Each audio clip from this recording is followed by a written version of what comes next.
할렐루야. 사랑하는 처음 가족 여러분, 지난 한 주간도 주님의 은혜 안에서 평안하셨습니까? 코로나19가 많이 진정이 되고 있어서 너무 다행스럽고, 또 날씨도 이제 많이 또 해동이 돼서 여러 가지로 우리의 삶이나 신앙적으로 편안해져서 너무 감사합니다. 계속해서 우리 신년의 그 표어대로 기대하시고 또 기도하시면서 기다리는 믿음 안에서 늘 승리하며 살아가는 우리 처음 가족들 다 되시기를 다시 한번 주님의 이름으로 축원합니다. 제가 이제 지금 이 세이브존 바로 옆에 한신 아파트에 이렇게 살고 있으면서 최근에 우리 조카가 이사를 왔죠. 그 조카가 성실이, 지금 이제 이한이 아빠인데, 우리 그 성실과 또 윤지은 양, 우리 또 교회에 준교인으로 같이 봉헌도 하면서 함께 섬기고 함께 기도해 주고 있는데, 우리 성실 또 우리 지은 이 부부가 만나게 된 것이 교회에서 만났어요. 같이 함께 교회를 섬기면서 특별히 찬양단으로 섬기면서 만났는데, 그리고 성실군 이한이 아빠가 참 기타를 거의 프로에 뺨칠 정도로 참 잘 쳐요. 그런데 이 이한이 엄마도 또 그 찬양팀에서 같이 건반을 하면서 이제 만나게 된 거죠. 그런데 이 성실 이한이 아빠가 기타를 이렇게 치는 모습을 제가 다 봤어요. 학교 다닐 때부터 저희 집에서 또 같이 생활을 했었기 때문에. 그런데 한 가지 특별한 특징이 하나 있었는데, 그것은 뭐 정식으로 기타를 배우거나 그러진 않았어요. 그런데 정말 기타를 몸에서 띄워놓지 않았어요. 그냥 기타를 그냥 잘 친 것은 결코 아니었어요. 정말 어떤 때 보면은 방문이 열려져 있고 불이 켜져 있어서 이렇게 보면 잠들어 있어요. 그런데 기타를 끌어안고 들어누워서 기타를 치다가 그냥 배 위에 기타를 놓은 채로 그렇게 잠들어 버린 그런 모습을 종종 봤습니다. 결국 이한이 아빠가 기타를 잘 칠 수밖에 없었다 하는 게, 기타를 너무너무 좋아하고, 아니 전에 라이크와 러브를 말씀드렸는데 이건 기타를 거의 사랑했습니다. 그러다 보니 저렇게 잘 칠 수밖에 없었다, 이런 생각을 갖게 되는 거예요. 그런데 또 한 사람이 있어요. 저희 집의 막내 은수도 사실은 처음에 기타의 기자도 몰랐죠. 제가 이제 기타를 치는 걸 보고는 관심을 갖고 기타를 가르쳐 달라고, 기타의 ABC를, 코드의 C, D, E 이런 거 하나를 가르쳐 달라고 그렇게 어설프게 요청했던 때가 얼마 안 지나서 어느 때부턴가 그 기타 소리가 좀 예사롭지 않다 싶더니 보니까 지금은 기타를 저보다 더 잘 치고 있어요. 근데 여기도 비슷한 케이스예요. 시도 때도 없이 기타를 끌어안고 살더니 마치 사촌형 모습을 본 듯 똑같은 모양을 보여줬어요. 침대에 들어누워서 기타를 치다가 그 기타를 끌어안고 그냥 잠들어 버리는 그런 일도 다반사였어요. 결국 조카도 또 은수도 그 기타를 그렇게 잘 치게 된 건 그 기타를 좋아하는 경지를 넘어서 사랑했어요. 여기에 비결이 있다는 걸 깨달았어요. 여러분, 하나 더 말씀을 드릴까요? 구스타브 도레라고 하는 프랑스의 19세기에 아주 세계적으로 알려진 유명한 사파 전문가, 유명한 일러스트, 이 구스타브 도레라는 분이 있습니다. 아마 아시는 분들은 아시고 한번 들어보신 분이에요. 근데 이분이 많은 제자들을 가르쳤죠. 그런데 이 구스타브 도레의 문화생 중에 한 제자가 어느 날 찾아온 거예요. 그 찾아와서는 도레에게 자기가 그린 그림을 하나 내놓는 거예요. 다름 아닌 예수님을 그린 그림이었어요. 그런데 어느 정도 또 인정도 받고 싶고 또 지도도 받고 싶은 마음에 그 그림을 내놓았던 거죠. 그 그림을 보여드리면서 이 그림에 대해서 좀 평가와 지도를 부탁드린다 했던 거죠. 그때 구스타프 도레가 그 그림을 묵묵히 바라본 후에 이제 그 제자에게 이런 말을 건넸다는 거예요. 자네가 이 그림의 주인공, 바로 이 예수님을 조금 더 깊이 사랑하게 된다면 적어도 지금 이 그림보다는 훨씬 더 멋진 그런 그림을, 그런 예수님의 그림을 그리게 될 것일세. 이렇게 얘기해 줬다는 거예요. 여러분, 무엇을 말씀드리는지 이해가 되셨겠죠? 그렇습니다. 우리의 인생도 우리의 신앙도 마찬가지다 하는 말씀입니다. 저와 여러분이 예수님을 단순히 믿는 것이 아니라 정말 사랑하게 된다면 적어도 우리의 삶이 보다 더 아름답고 더 멋진 인생이 될 수 있다 하는 겁니다. 여러분, 우리가 예수님을 좀 더 사랑하게 된다면 우리는 예수님의 인격을 닮을 수밖에 없어요. 예수님의 인격처럼 우리의 인격도 보다 더 성숙되어질 것이라고 믿습니다.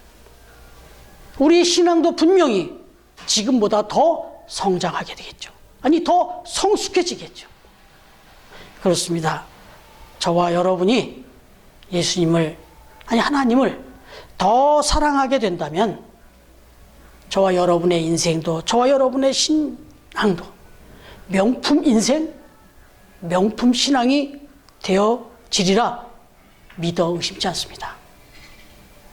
여러분, 우리는 거의 한 150여 주에 걸쳐서 요한복음 말씀을 묵상해 왔습니다. 근데 이 요한복음의 주인공은 딱 한 분입니다. 바로 예수님이십니다. 아울러 주인공이 예수님이라면 이 요한복음의 하나의 테마, 하나의 주제라고 딱 정리해 본다면 그것은 예수님의 사랑입니다. 주인공 되시는 예수님, 그리고 그분이 보여주신 사랑, 이게 요한복음 21장을 압축해 놓으면 딱 정리되는 거예요. 요한복음 13장 1절에 보시면 이미 묵상한 바 있습니다. 세상에 있는 자기 사람들을 사랑하시되 끝까지 사랑하시니라. 이게 압권의 말씀이었어요. 이게 요한이 증거한 예수님의 모습이었습니다. 여러분, 그래서 예수님이 우리에게 들려주신, 이 요한복음을 통해서 들려주신 교훈이 하나 있다면 예수님을 더 사랑하라 하는 거였어요. 그리고 그 사랑으로 서로 사랑하라는 거였어요. 우리는 지난 2개월 동안 요한복음의 이 마지막 장인 1장, 21장 말씀을 묵상했죠. 요한복음의 이 결론부인 21장의 내용을 묵상하는 동안에 우린 다시 한번 예수님이 어떤 분이신지를 더욱 깊이 알게 됐습니다. 그것은 Jesus is love. 예수님은 사랑이시다. 여러분, 마지막 순간에 또한 예수님이 베드로와 제자들에게 그리고 우리들에게 들려주셨던 음성도, 메시지도 사랑이었습니다. Do you love me truly? 진실로 나를 사랑하느냐? 이거 물었어요. 그리고 그 사랑을 베풀라, 이 말씀이었단 말이죠.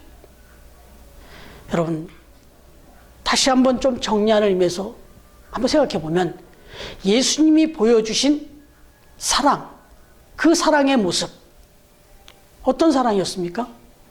우리 이미 묵상했지만 한번 다시 정리해 보면 예수님이 보여주신 사랑의 모습은 다시 한 번 더였습니다. 한 번 더의 사랑이었어요. 다시 한 번 더 기회를 주시는 사랑. 여러분, 주님은 자신을 배신하고 또 실패의 자리로 나아가 그렇게 주님을 외면했던 그 제자들을 다시 한번 찾아가시고 그리고 다시 한번 또 그에게 기회를 주셨습니다.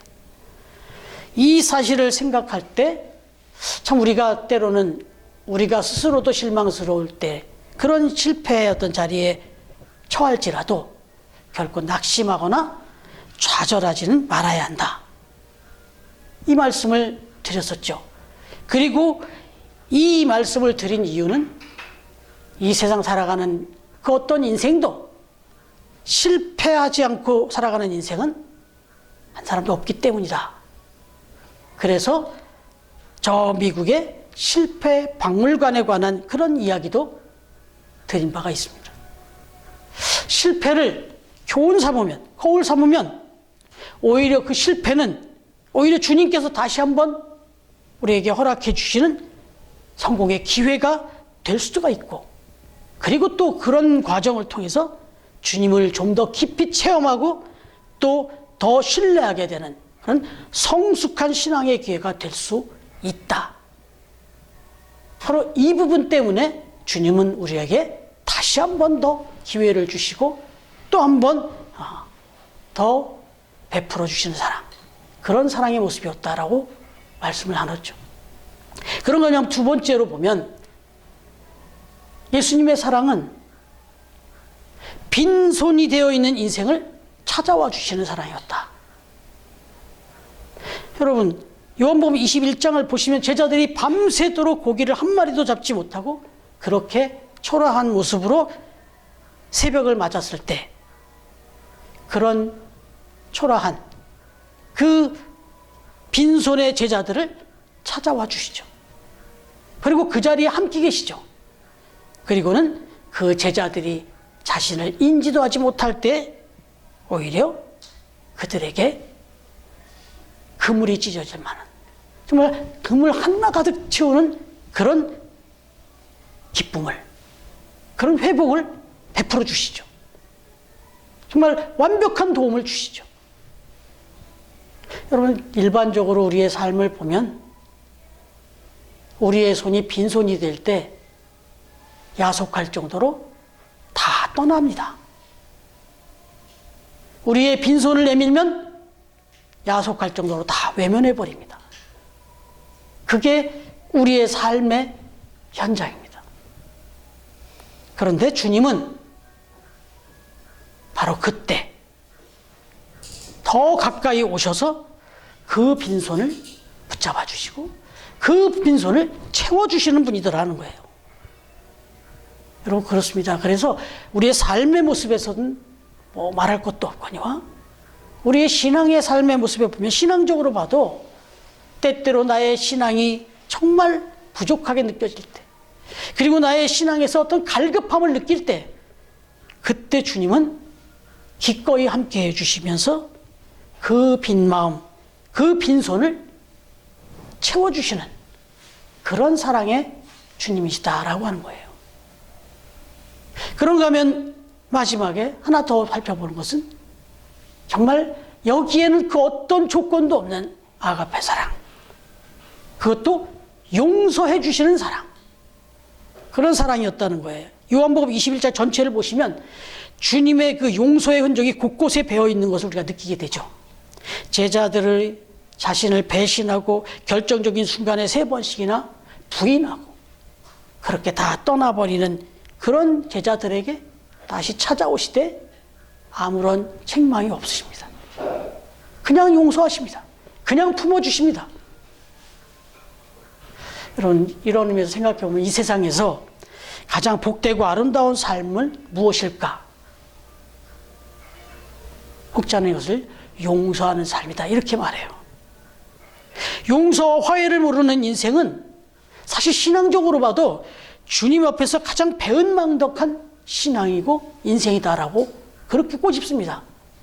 단테의 신곡에 보면 그 지옥편에 가장 지옥의 그 층층층층 가장 밑바닥 가장 가장 악한 그 죄인을 누구로 표현하고 있냐면 배은망덕한, 배신하고 정말 은혜를 저버리는 그런 사람이 지옥층에서도 가장 밑바닥에 처할 것이다. 이렇게 그려놨어요. 그런데 주님은 그런 자까지도 품으시고 용서해 주시는 그런 하나님이시다. 그런 주님이시다라. 이게 주님의 사랑이었다라고 말하는 거예요. 마태복음 6장 12절에서 보면 주님은 이렇게 기도하고 있죠. 이렇게 기도하라고 말하죠. 우리가 우리에게 잘못한 사람을 용서하여 준 것 같이 우리 죄를 용서하여 주시고, 이 주기도문에 나오는 거예요. 이제 우리 요한복음을 마쳤지만 주님의 기도, 우리 교회 달력에 지금 매달 테마로 이렇게 단락별로 소개되어 있는데, 이 주님의 기도를 같이 한번 한 단락 같이 한번 다시 묵상해 보려고 합니다. 그런데 그 주님의 가르쳐주신 기도의 내용 속에 보면 바로 용서의 얘기가 나와요. 기도하라는 거예요. 바로 일용할 양식을 구하는 그 기도 바로 다음이 용서예요. 우리가 살아가면서 가장 근본적으로 꼭 필요한 게 우리의 일용할 양식이라면 그 다음이 용서하는 삶이라는 거예요. 여러분, 이 기도의 내용 속에서 또 하나 우리가 심각하게 받아들일 것은 다른 사람의 잘못을 용서해 주지 않고서는 주님에게 나의 잘못을 용서해 달라는 기도를 드리지 말라는 얘기랑 똑같잖아요. 다시 말하면 나에게 잘못한 사람을 용서해 주지 않으면 주님께서도 나의 잘못을 용서해 주지 않을 수 있다, 이런 얘기가 또 담기잖아요. 그럼 이건 이제 주기도문 강의할 때 다시 한번 묵상하기로 하겠습니다.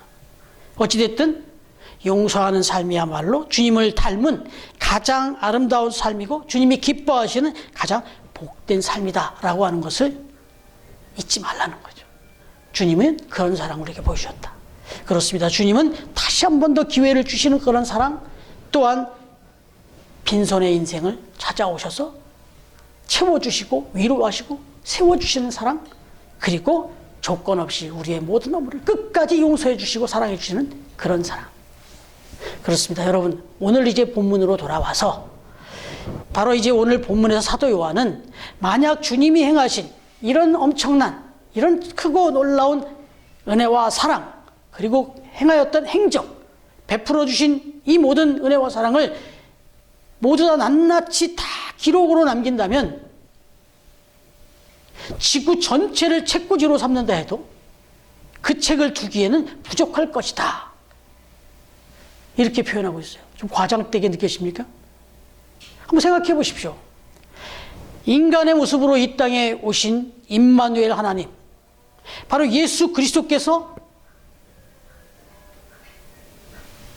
온 인류를 위해 시간과 공간, 시공을 초월하여 이 땅에서 행하셨던 그 일이 어찌 고작 이 사복음서에 기록된 내용 전부겠냐 하겠어요. 이걸로 다 설명이 되겠냐는 거죠. 이것뿐이겠냐는 거예요. 비천한 갈릴리의 어부에 불과했던 사도 요한 한 사람에게 베풀어 주신 은혜에 대해서만도 온전히 기록을 해도 사도 요한은 지금의 요한복음 21장 이 분량보다 훨씬 더 긴 책을 쓸 수 있었을 것입니다. 부끄럽지만 제가 살아온 그 짧은 인생의 시간 속에 제가 경험했던, 제가 만났던 주님의 그 역사와 은혜, 그 일들을 제가 책으로 쓴다 그러면 해도 저도 꽤나 책 한 권 이상 나올 거예요, 아마. 여러분은 안 그렇습니까? 여러분들이 오늘 이 시간까지 살아오는 동안에 여러분들이 겪고 경험했던 인생의 흔적들, 그 속에 담긴 하나님의 그 역사와 사랑을, 그걸 풀어서 기록을 남긴다면 여러분들은 책 한 권 이상 안 나오겠습니까? 그렇게 본다 그러면 지금 이 요한이 고백하는 이 말이 이해가 되죠. 예수께서 행하신 일이 이 외에도 많으니 만일 낱낱이 기록된다면 이 세상이라도 이 기록된 책을 두기에 부족할 줄 아노라. 이 고백이 우리의 고백일 수 있죠. 너무나도 당연하고 전적으로 공감이 되는 표현입니다. 이 말씀을 역으로 표현하면 어떨까요? 우리를 향하신 주님의 은혜와 사랑은 너무나 크고 엄청나서 주님 안에 거하는 삶의 우리의 시간 속에서는 정말 부족함이 없다. 이렇게 주님이 우리를 향하여 베풀어 주신 사랑의 그 은혜와 그 역사를 기록하기에는 이 세상 그 어떤 것으로도 다 어떻게 표현하지 못할 정도로 엄청나다면 그건 바로 저와 여러분을 향한 사랑이었고 역사였다는 말이죠. 그렇다면 저와 여러분이 하나님 앞에서 주님이 우리에게 베풀어 주신 은혜를 생각하면 부족함이 없노라라는 고백이 딱 맞죠. 그래서 시편 23편 1절에 보면 다윗이 이렇게 고백하는 거죠. 여호와는 나의 목자시니 내게 부족함이 없으리로다. 바로 다윗도 똑같은 마음에서 고백한 거예요. 같은 이 마음속에서 주님의 은혜를 모두 기록한다면 그 기록한 책을 두기에 이 세상이 부족할 줄 아노라 한 사도 요한의 고백과 정말 내게 부족함이 없으리로다라고 고백한 다윗의 찬양과 고백은 같은 의미의 다른 표현에 불과한 거죠. 여러분, 프레드릭 레만이라고 하는 목사님이 계십니다. 독일의 슈베린의 메클렌부르크에서 출생하신 이 목사님. 이분은 가난한 시골 교회에서 목회를 했어요. 정말 얼마 많지 않은 그런 성도들을 섬기면서 그 마을 사람들을 하나님의 천국으로 인도하는 그 일을 위해서 정말 온전히 헌신하는 가운데 또 그의 삶을 또 부양해야 되니까, 가족을 또 책임져야 되니까 사역 틈틈이 시간을 내어서 공장이나 병원을 가서 또 일도 하면서 그야말로 자비량으로 그렇게 목회를 했다고 그래요. 그러면서 또 그 삶 속에서, 그 목회 속에서 경험하는 그 은혜를 글로 또는 곡을 쓰면서 그렇게 목회를 했다고 합니다. 1948년에 그분이 쓴 하나님의 사랑의 뒷이야기라는 책을 썼는데 여기에 나오는 내용을 보면 이 레만 목사님은 1917년 어느 날 공장에서 또 그날도 이제 좀 출근해서 일을 하게 됐는데 아내가 싸준 도시락. 그 당시에 또 이렇게 도시락을 또 신문으로 이렇게 좀 싸서 줬다네요. 그런데 점심시간이 돼서 공장 한켠에서 도시락을 펼쳐서 식사를 하려고 보는데 딱 펼친 그 신문에 유난히 눈에 들어오는 시 한 편이 있었다는 거예요. 그래서 도시락을 펴놓고는 그 시를 읽게 됐다는 거예요. 그런데 그 시는 1050년에 오래전에 발표된 독일 붐스에 있는 유대인의 회당의 찬양 지휘자가 쓴 유대교 찬양시로서 하다무트 서곡이라는 그런 시였다는 거예요. 근데 그 시가 내용이 이래요. 온 하늘을 양피지로 삼고 세상의 모든 초목들을 펜으로 삼고 땅 위의 모든 물들을 잉크로 채우고 모든 사람이 능숙한 필기사가 다 된다 할지라도 하나님의 지극히 높으신 영광과 광대한 창조의 역사 그리고 인류를 향한 구원과 베풀어 주신 크신 사랑에 대한 이야기를 결코 다 적을 수 없으리라. 이런 내용이었다고 그래요. 이 내용을 접한 이 레만 목사님은 밥 먹는 것도 있고 그 시를 읽고 또 읽고 또 읽었다는 거예요. 정말 그 시를 읽었던 그 장소는 공장 한편 먼지가 날리는 그런 한 구석이었지만 이 시를 묵상하는 동안 이 레만 목사님 마음속에 밀려오는 하나님의 그 경이로운 사랑, 그걸로 너무나 큰 그 은혜에 그 마음이 충만했다. 이렇게 적고 있어요. 그리고는 그 자리에서 자기 품에 가지고 다니던 볼펜 하나를 꺼내서 찬송곡을 쓰기 시작했다는 거예요. 정말 말로 다 표현할 수 없는 하나님의 은혜와 사랑을 노래한 이 시를 읽고 또 묵상하면서 기존의 시를 토대로 운을 맞추고 자신의 고백으로 다시 또 다듬어서 썼다는 거예요. 그렇게 해서 완성된 곡이 바로 저와 여러분이 잘 알고 우리 모두가 애창하며 그렇게 부르는 찬송가 304장 그 크신 하나님의 사랑, 이 곡입니다. 아시죠? 그 크신 하나님의 사랑 말로 다 형용 못하네. 하늘을 두루마리 삼고 바다를 먹물 삼아도 한없는 하나님의 사랑 다 기록할 수 없겠네. 하나님의 크신 사랑 그 어찌 다 쓸까? 저 하늘 높이 쌓아도 채우지 못하리. 아멘이십니까? 여러분, 오늘 요한복음을 기록한 사도 요한은 마무리할 때도, 그리고 요한복음 곳곳마다 자신을 표현할 때 주님의 사랑하시는 제자 요한이라, 이렇게 주님의 사랑하는 제자라 이렇게 표현하고 고백하고 있습니다. 그렇습니다. 우리도 마찬가지 아닙니까? 그 무엇으로도 다 기록하기 어려울 만큼 크신 주님의 그 사랑을 받은 우리들, 바로 그 사랑을 받은 자들답게 저도 여러분도 나는 주님이 사랑하시는 제자, 나는 주님께 사랑을 받으며 살아가는 주님의 제자다 라고 이렇게 고백하면서 나는 나에게 베풀어 주시는 그 주님의 사랑으로 부족함이 없노라. 나는 그 주님으로부터 받은 이 사랑으로 만족하노라. 나도 주님을 사랑하노라. 이렇게 고백할 수 있다면 우리 이 요한복음 21장을 다 묵상한 저와 여러분에게 주신 하나님의 은혜가 우리의 삶 속에서, 아니 서두에 밝힌 것처럼 정말 주님을 그렇게 사랑하는 가운데 저와 여러분의 삶이 정말 명품 인생이 되어줄 줄로 믿습니다. 바라기는 주님으로부터 받은 이 엄청난 사랑, 정말 다 기록하기엔 부족함, 이 어마어마한 사랑을 받은 이 사랑을 가지고 우리도 주님을 사랑하면서, 그리고 우리 처음 가족들, 또 우리 사랑하는 이웃들 모두를 서로 사랑하며 그렇게 나누며 베풀며 살아가는 사랑의 사도들이 다 되시기를, 정말 이 세상 그 어떤 걸로 기록해도 부족할 수밖에 없는 그 사랑의 근원이 되시는 우리 주님의 이름으로 축원합니다.